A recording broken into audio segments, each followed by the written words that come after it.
মায়ের হাতের এই টকঝাল মিষ্টি আমের আচারটা আমার ছোটবেলার থেকে খুবই প্রিয়।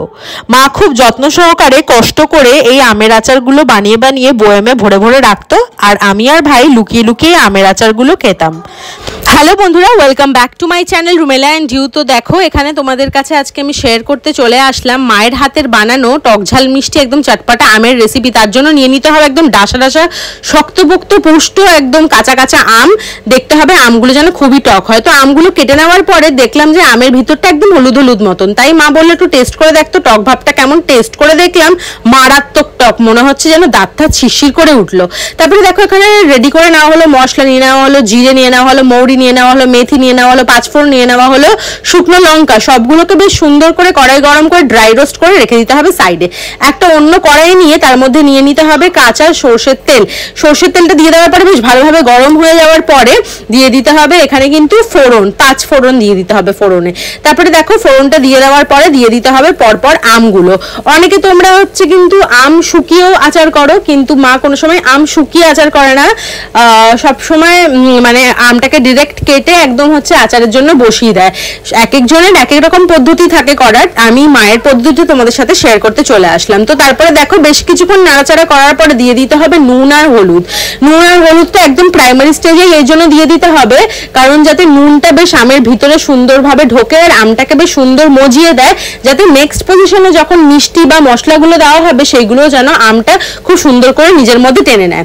তো দেখো তারপরে বেশ অনেকক্ষণ ধরেই মানে নাড়াচাড়া করে ব্যাপারটাকে বেশ সুন্দর করে ভাজা ভাজা করে নিতে হবে।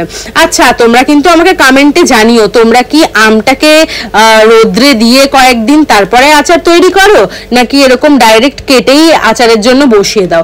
তো দেখো তারপরে আরেকটা পাত্রে এরকম নিয়ে নিতে হবে বেশ অনেকটা গুড়।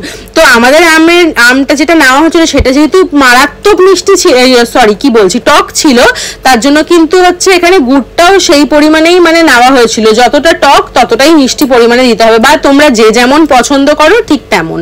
তো দেখো তারপরে আমাদের এখানে কিন্তু 2 কেজি টক আমের জন্য নেওয়া হয়েছিল এখানে 1 কিলো 250 গুড়।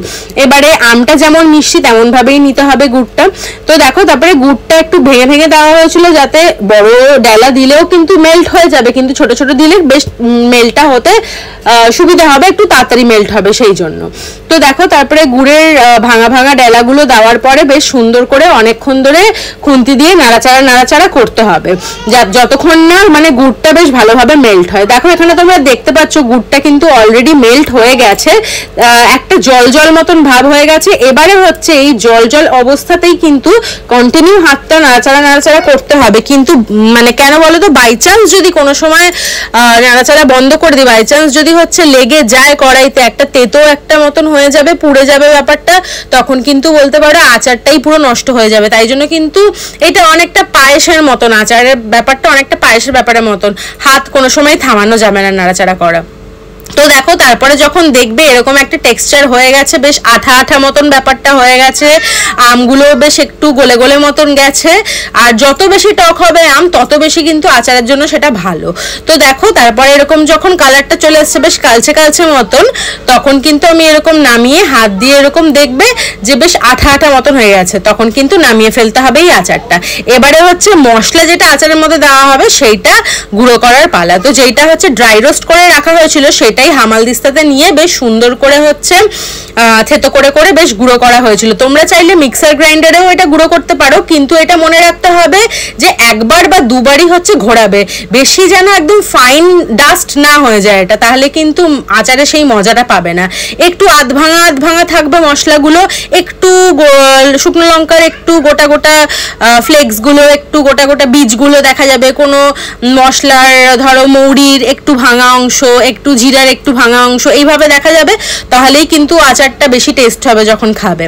তো দেখো তারপরে কড়াইটা নামিয়ে দেওয়ার পরে এই সাইডে গুঁড়োটা করে নেওয়ার পরে মিশিয়ে দেওয়া হয়েছিল, যতটা গুঁড়ো করা হয়েছিল তার হাফ গুঁড়ো আচারটার মধ্যে দিয়ে সেটাকে ভালো করে মিশিয়ে নেওয়া হয়েছিল।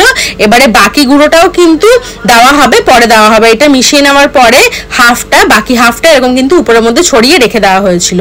এবারে ওয়েট করতে হবে আচারটা কতক্ষণে ঠান্ডা হবে। তো দেখো কড়াই থেকে অলরেডি কিন্তু একটা বাটিতে ট্রান্সফার করা হয়ে গেছে, আচারটা কিন্তু এখন টোটালি পুরোপুরি ঠান্ডা। তো দেখো এবারে মায়ের কাছে যেহেতু কাচের বয়াম ছিল না, তাই জন্য মা এরকম একটা প্লাস্টিকের জারই নিয়েছিল। প্লাস্টিকের জারের মধ্যে কিন্তু নিয়ে নিতে হবে বেশ অনেকটা সরষের তেল। আচারটা কিন্তু টোটালি তেলের মধ্যেই কিন্তু ডুবে থাকবে, যাতে টেস্টটা বেশি ভালো হয়। খুব বেশি তেল দেবে না, মোটামুটি একটু বুঝে দেবে, আর তার মধ্যে দিয়ে দেবে এই আচারটা যেটা তৈরি করা হচ্ছিল সেটা। এটা তোমরা কিন্তু অবশ্যই আচারটা ঠান্ডা হওয়ার পরেই দেবে, গরম অবস্থায় যদি দাও তাহলে কিন্তু আচারটা পুরোপুরি নষ্ট হয়ে যাবে। তো ঢেলে নেবে। আর দেখো এখানে আমাদের আচার রেডি, একদম কমপ্লিট। দেখতেই পাচ্ছ উপরে পুরো একদম মশলা মশলা মতন দেখা যাচ্ছে। তো আমার মায়ের হাতের এই রেসিপিটা তোমাদের কেমন লাগলো অবশ্যই আমাকে কমেন্টে জানিও। চ্যানেলটাকে সাবস্ক্রাইব করো।